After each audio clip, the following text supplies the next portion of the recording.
ko'pchilikni savoliga javob bermoqchiman. O'zi nimaga lichenyapsiz? Nima bo'ldi? Qatingiz og'riyapti deb.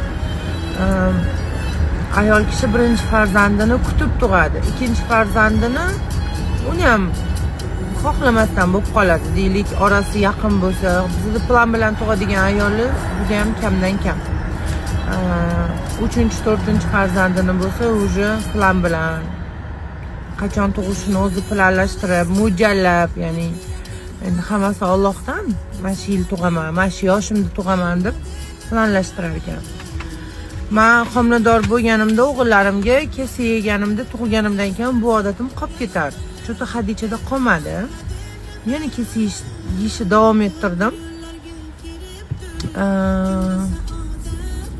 Keyin 4-farzandimga homilador bo'lmoqchi bo'lib, rejalashtirib, analiz topshirdim, vitaminlarimni tekshirtiraman deb klinikaga bordim. Nega kesa yeyapman, nima sabab, menda nima yetishmayapti so'rash maqsadida bordim. Analiz topshirdim va menda juda ham analizlarim past chiqdi, normadan ham past chiqdi. Siz bu holingiz bilan hozir 2 qat bo'la olmaysiz. Vitamin na bolaga, na sizga yetib boradi. Ertaga sizga sog'lom farzand kerak bo'lsa, bularni o'rnini to'ldirish kerak deb menga klinikada o'sha Ferzopa o'zlari tekshirib, analiz olib, polniy назначение qilib berdilar. Baraka topsinlar. Juda ham muomalalari yaxshi. Men ularni birinchi marta ko'rdim, lekin klinika o'zimni bir yaqin insonim orqali bordim. Aloqaligi bor edi. Xullas, hozir lichenalarni olaman. Xudo xolasa inshaalloh lichenalarim tugab, yana analiz topshiraman. Yaxshi chiqsa, hali ko'p tug'ish niyatim bor. Sog'lom farzand tug'ish niyatim bor. Shuningdek, sog'lig'im ham o'zimga kerak.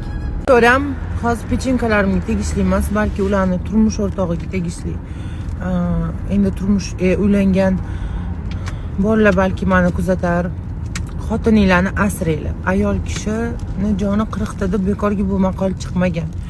U yiqilib qolmagunigacha jon jahdi bilan ko'ninglarga, bolanglarga, uyinglarga, qaynona-qaynotanglarga qarashga harakat qiladi. Sababi har xil kinolarda yolg'ondan yotib oladi, kelin boshqa qiladi, ko'rib turib, u psixologik ayol kishi shunaqa o'ylaydi. Shaxsan men shunaqaman. Hozir bu joy moryapti desam, точно ishonmaydi, aldabotdi deb o'ylaydi deyman. Lutshi aytmayman yoki borib o'zim qaratib kelaman. Ayollar unaqa qilmanglar sizlar ham. Qatiylardir og'riyaptimi, katta narsaga aylanib ketmasdan turmush o'rtog'iga aytinglar. Erkaklar urushmanglar, sen kasal bo'lasanmi deb urushmanglar. Bu jon, suvjon, hamma narsa bo'lishi mumkin. Ertaga yoninglarda kulib yurgan ayolinglarni yo'q bo'lganda shundoq qadriga yetasizlar, o'shaning uchun borida qadrlanglar.